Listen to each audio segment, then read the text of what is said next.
오늘의 말씀 사사기 8장 22절에서 28절 말씀입니다.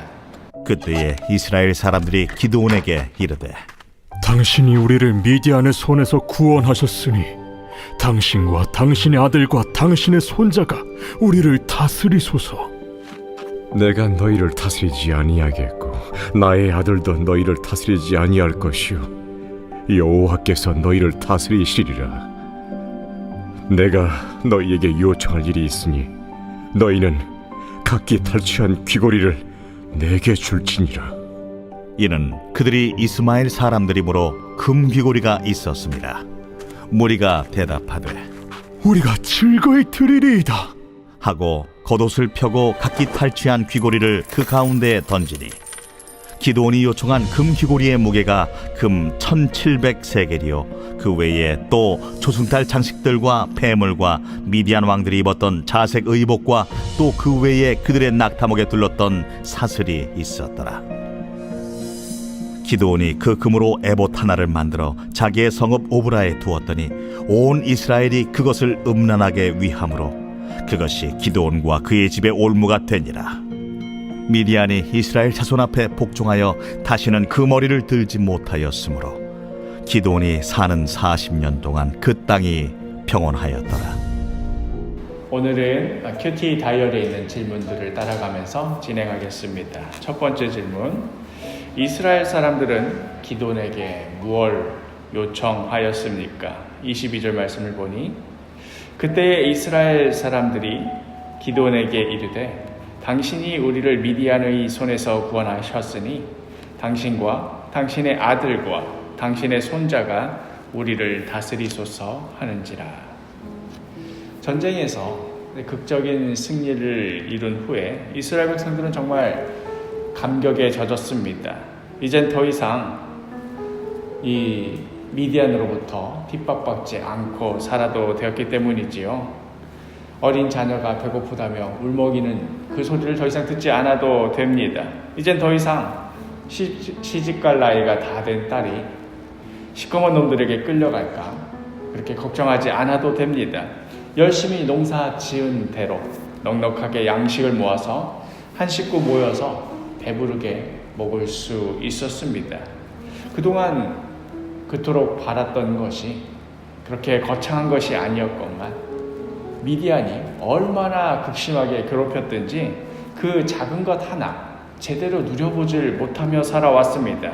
그런데 어떻게 이 모든 것이 가능하게 된 것입니까? 바로 300명의 용사로 13만 5천의 미디안 군대를 박살낸 기드온 때문에 가능하게 된 것이었습니다. 이스라엘 백성들이 자연스럽게 든 생각이 무엇이겠습니까?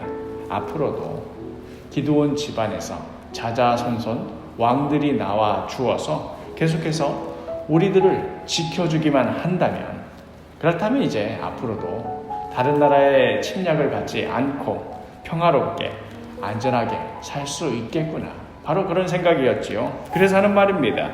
당신이 우리를 미디안의 손에서 구원하셨으니 당신과 당신의 아들과 당신의 손자가 우리를 다스리소서.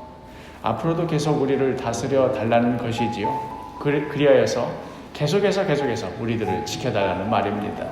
두 번째 질문, 이에 대한 기드온의 대답은 무엇입니까? 23절 말씀, 기드온이 그들에게 이르되 내가 너희를 다스리지 아니하겠고 나의 아들도 너희를 다스리지 아니할 것이요 여호와께서 너희를 다스리시리라 하니라. 이때 기드온의 대답이 너무도 귀합니다. 아니다. 우리가 평안하고 안전할 수 있는 이유는 내가 잘 싸워서, 내가 용감해서, 내가 강력해서가 아니다.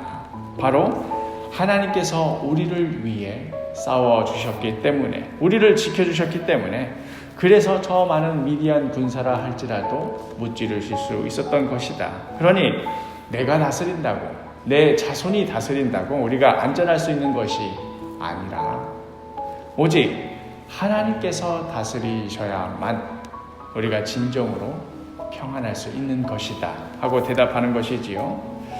그리하여 여기까지는 참 기도원이 멋졌는데 그런데 그 다음이 이제 슬슬 염려되기 시작합니다. 세 번째 질문. 기드온은 이스라엘 사람에게 각기 탈취한 금 귀고리를 요청하여 에봇 하나를 만들었습니다. 그것이 기드온과 그의 집에 올무가 된 이유는 무엇입니까? 27절 말씀을 보니 기드온이 그 금으로 에봇 하나를 만들어 자기의 성읍 오브라에 두었더니 온 이스라엘이 그것을 음란하게 위함으로 그것이 기드온과 그의 집에 올무가 되니라. 기드온이 미디안의 두 왕인 세바와 살문나를 처단했을 때 바로 그때 그 짧은 순간 그의 눈에 들어온 것은 바로 이 왕들이 소유하고 있던 낙타 목에 있던 초승달 장식이었습니다. 아비에셀 총구석에서 평생 살던 기드온 눈에 이 13만 5천 명의 대군을 이끌던 왕이 지니고 있던 그 물건이 얼마나 멋져 보였겠습니까? 기드온이 우상 숭배자인 것은 아닙니다. 다만 내가 이 정도로 큰 승리를 이룬 사람인데 내가 요 정도점은 누려도 되지 않을까 하는 그런 생각이었겠지요. 그런데 그 욕심이 거기서 그치지 않았습니다.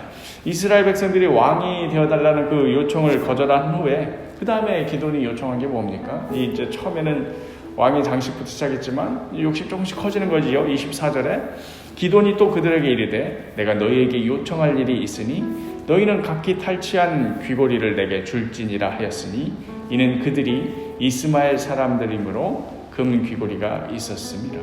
내가 비록 왕 자리는 사양하기는 했지만 그래도 내가 이 정도는 요구할 수 있지 않겠느냐 하는 것이었지요. 백성들도 기꺼이 응했습니다. 아무렴요. 좀 더한 것이라도 우리가 해주고 싶은 마음입니다 하면서 기꺼이 금 귀고리들을 모아서 기드온에게 건네줍니다. 처음에는 세바와 살문나의 이 초승달 장식을 욕심냈었던 것에서 시작해서 이제 그 욕심이 점점 커집니다. 백성들에게서 금 귀고리를 모아다가 자기 소유로 만들더니 나중에는 이것으로 에봇 하나를 만듭니다. 그리고는 바로 이 에봇이 기드온 집안에 대대로 남아서 그의 집안을 넘어뜨리게 하는 올무가 되고 맙니다.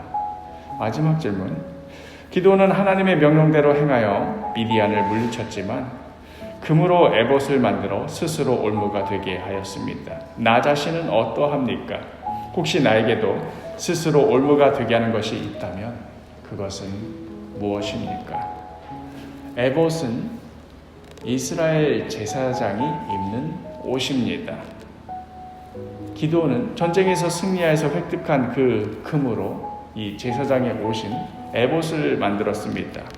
형식적으로는 율법에 나오는 에봇의 모양이지만 그래서 겉으로는 그것 자체로도 하나님을 잘 섬기는 듯한 그런 모양새이지만 진짜 마음에 두고 있는 것은 바로 그 에봇을 이루고 있는 황금입니다.